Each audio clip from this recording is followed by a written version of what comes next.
59J, neck on 9. Let's go. Yeah. I'm sideways in a bucket ducking 5-0. Homie, are you down the ride? Rims spinning, windows tinted in my eyes. Hey, yo, what's good with everybody, man? I hope everybody's having a productive day, feeling blessed, and like I always say, it's one life, one chance. We only got one chance to do this right. Let's get it done. Well, on to my next studying. A lot of people been asking me for maybe 6 to 8 months to talk about this individual. Well, I bought the book. I mean, I'd seen a lot of YouTube videos on it about other people, and I was like, well, I'm more of a, face-to-face kind of guy, face-on-camera kind of guy. So these other ones were just, AI generated. So I was like, man, let me give my perspective on this story, man. So I'm going to do it chapter by chapter like I usually do, like I did for the avenues. And, I got more content, got more books that I've been reading for you guys. So, stay tuned. So let's get into the video. With that being said, hit that subscribe button, hit that like, always leave a comment. Let me know what you guys think in the comment section. Check the links in the description for my Apple and Spotify music. Go ahead and run my streams up. And you can check out my playlist section on my YouTube channel and check out my music right there. Thank you guys for you guys' time. Most importantly, thank you guys for you guys' support. So we all know this guy right here, Timothy McGee. This individual got death row, got sentenced to death. Dude, the last article I read about this individual, one of the hot ones that he caught was in 1983. I wasn't even born yet. And the more and more I read this book and I read things about him in articles, man, this individual was a psychopathic killer. This individual, he was the gang leader of Toonerville, Rifa, and he decided to gangbang to the fullest and lead by example and show everybody and showcase his killing abilities. And, look where it landed him, though. Death row, sentence of death.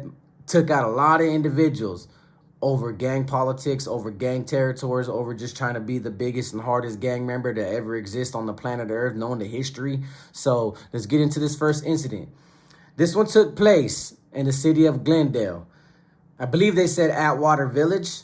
So you had a couple individuals that happened to be from Tiny Rascals, the Rascal Gang, which, in this area where Toonerville is at, they beef with Frogtown and they beef with the Rascals. So there's been multiple occasions, as you can see above the screen. There's been a lot of incidences where Toonerville gang members have taken the lives of individuals from Frogtown, based in the Atwater section of Northeast Los Angeles. So these three gangs in this predominated Latino area, Mexican area, Southern California area, these individuals, I don't know, I did a lot of research as much as possible, and I didn't find where this gang rivalry stems from, where it originated from, why does it continue to exist. But we all know when it comes to Southern California, every different hood or every different street's a different hood, and they just beef with one another on a consistent basis. It's just gang territory, and people are killing each other and losing their lives for the last 20, 30 years over just belonging to this street, belonging to that street, being raised in that neighborhood, hanging with that individual. A lot of lives have been lost due to gang violence. So this happened in 1997, October 10th, and it was on Glendale Boulevard. And you had about 4 individuals on bikes, mind you, just on bikes. So that kind of tells me they were young kids within the teenage years. They didn't have no vehicles if they're riding bikes. Backpack full of spray cans and markers. Just graffiti artists, taggers, but they happen to be from the Rascals gang. So they're driving around. They reach this 4-corner intersection, this 4-way stop. Cars are not coming. They're looking around, making sure nobody's peeping the scene. And they start climbing the street signposts. And they're tagging. They're tagging on the walls with the spray cans. But on the street posts, they're using these markers. And they're just tagging their neighborhood. And they're just gangbanging it out, destroying the community, making everything look all gang-related and graffitied out. And they're tagging. And then they wind up crossing the street and going down the block to a neutral area, but an area that they're all seem to be fighting for in the first place. And they continue to do their tagging. And obviously these kids think, man, ain't nobody pulling over, ain't nobody looking at us. We're just getting away with it. We're just banging our body or we're banging our hood. We're letting it be known this is our area. There's so many stories that have been told by me and by others, how these tagging crews converted into, Southern California gangs in which got involved in the gang politics. But even before they got converted to go over to become Sureños and Southsiders and work for the Mexican Mafia, tagging crews has always been killing each other over graffiti and over just the competitiveness of, graffiti art, whacking each other's name out. Imagine that. Imagine just being a graffiti artist and if somebody's better than you and wax yours out and puts his all over it. Then you get angry and want to become retaliatory and just start dumping on somebody because he whacked out your hood and you're doing juvenile life or you're doing life in the penal system over something, over an art form that you tagged on the wall. Something that was started way back in the day just to express yourself artistically. So these kids are tagging their neighborhood. Obviously, that's a common practice for gang members to go tag around, represent where they're from, represent their placazo. Hey, man, this is El Mencho, or this is El Grifo, or this is El Chingon, El Mas Chingon, like that. You know, and they're just tagging their neighborhood. And sure enough, a Honda Accord pulls up. And they see it, and they notice it. Well, guess who steps out the vehicle? This individual right here. And he has a semi-automatic pistol in his hand, and he has a vehicle full of Toonerville gang members from Toonerville, Rifa. No words were exchanged. The kids seen that this dude had a gun in his hand. What's the first thing they're going to do? Two of the individuals jump off the bikes. The other individuals flee on the bikes. So now you got two individuals from rascal gangs, Juan and Pedro, and they're running like crazy. And they do the split and run technique, the technique that's used to get away from law enforcement. If I run this way and he runs that way, the cop's only going to be able to follow one. So we're taking a 50-50 chance of who he's going to chase. Because that happened to me before. We did it. There was 4 of us that ran.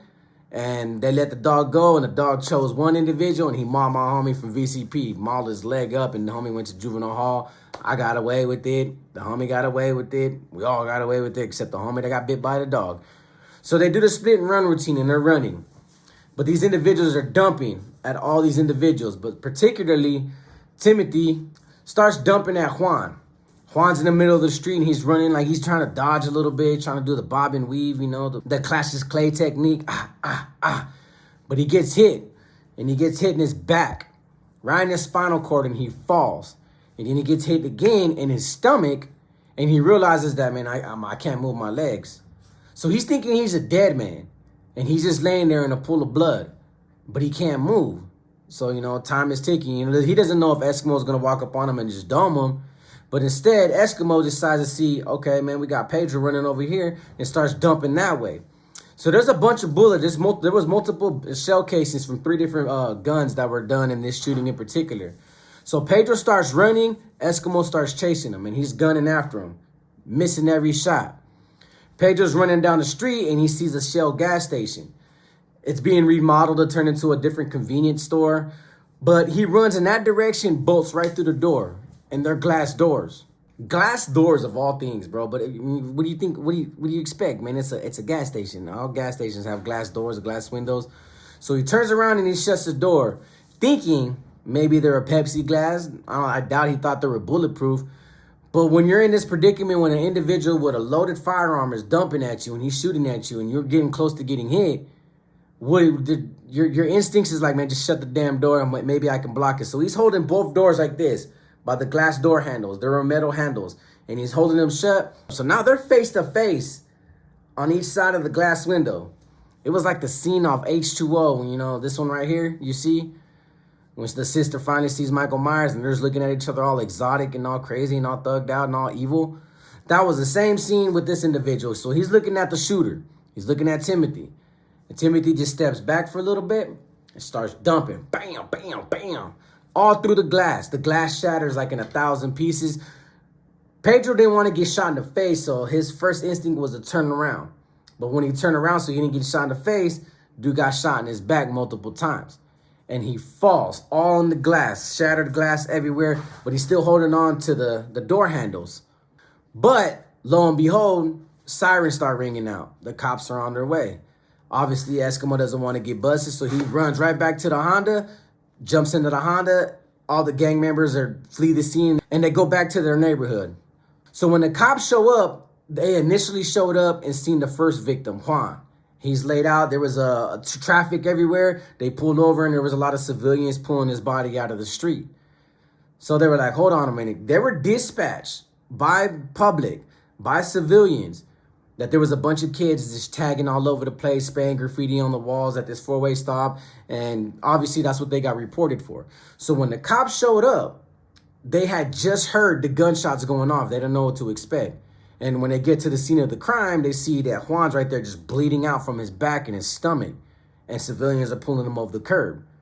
So the ambulance comes, they pick up the individual, take him to the hospital. They continue to do their search and then do their investigation, and they realize, man, look, man, this Shell gas station, man, it's shot up, glass everywhere, all over the ground, and they see Pedro. He's also bleeding. So now you got 2 victims, ambulances being called, both go to the hospital. Juan undergoes surgery, and it's been concluded that he was paralyzed from his waist down, and he's going to be paralyzed from his waist down for the rest of his life. Now imagine that, before I continue the story, is that these kids just go out for a night out in a gang-infested area with 3 gangs that are known to beef with each other on a consistent basis, that have been killing each other since the 80s. And these 4 little kids that are on bikes, obviously having graduated to vehicles, want to go around tagging their neighborhood, knowing the repercussions. They have to know the repercussions because these gangs have been beefing with each other for so long. Tagging crews have been known to kill each other for so long. So obviously it's a traditional trait that, you know, when you're tagging on somebody else's neighborhood and you're tagging your placazo, somebody's not going to like that. And especially if you're tagging in a neighborhood that's close to a different neighborhood that your neighborhood beef with, this is bound to happen. But it's a sad reality that one kid got paralyzed from his waist down. Can't walk for the rest of his life because he decided to enjoy a night out with his friends and go tagging on a neighborhood, tagging up his gang, and just happened to get caught slipping like any other kid has been a victim of these kind of circumstances. So he gets paralyzed. The other individual, they weren't life-suffering injuries from his back. So they interview Juan. And I find it funny that they already kind of knew who his names kept coming up multiple times, because when they show Juan the photo lineup of 6 individuals, he was quick to be like, man, that's him right there. That's the shooter.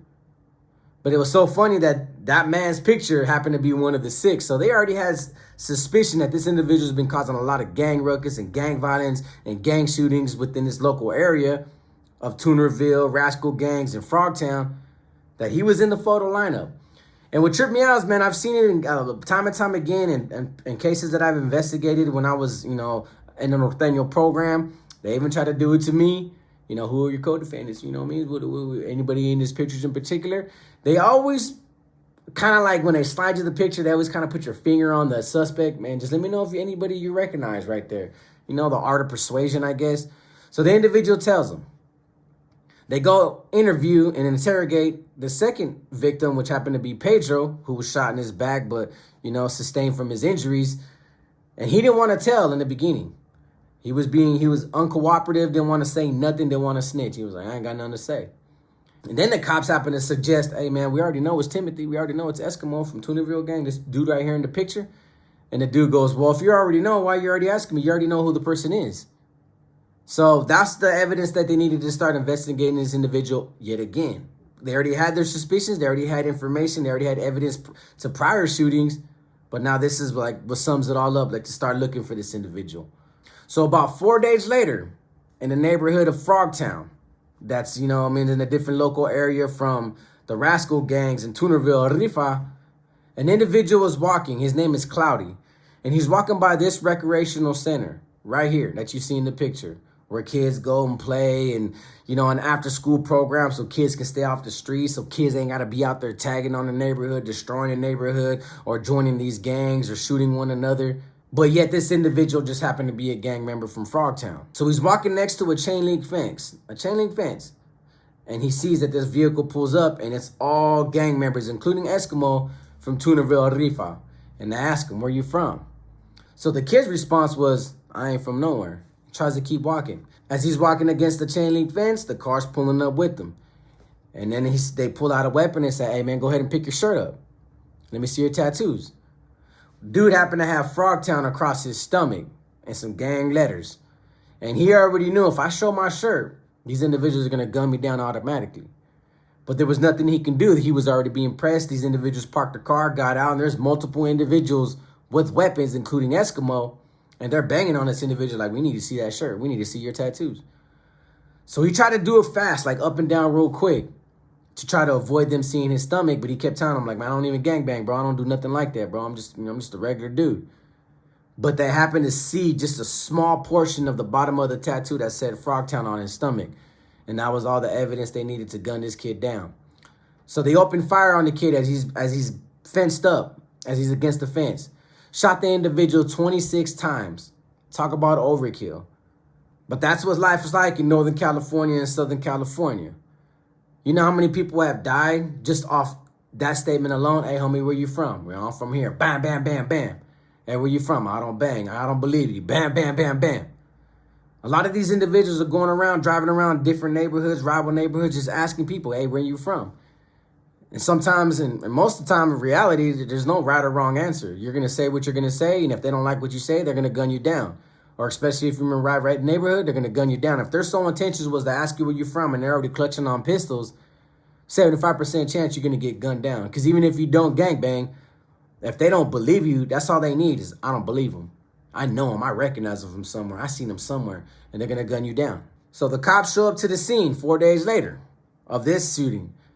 And they realize all the shell casings, once they gathered them up in evidence and did the ballistic tracing, realized the same bullets that were done in this homicide were in connection to the shootings with the Rascal gang members. So all they had to do was put 2 and 2 together, and it was just more evidence and more cases to connect.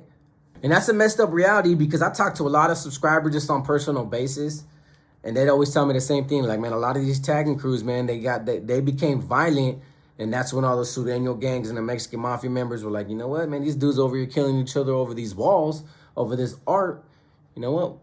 We'll let them kill for our neighborhoods. We'll let them kill for us. We'll let them work for us.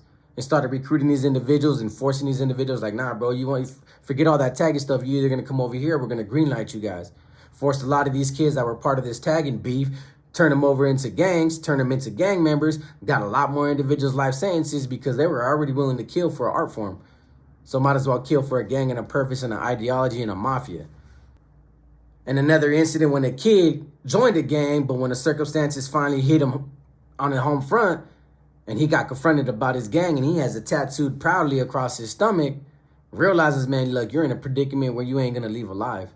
There was nothing he can do. Even when he begged for his life, the last thing the individual heard before 26 rounds went into his body and all over the place was shut up and die like a man.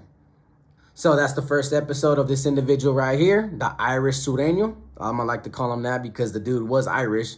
So there will be a follow-up, so stay tuned, man. I got more for you guys. So with that being said, like I always say, it's one life, one chance. When you got one chance to do this right, let's get it done. Peace.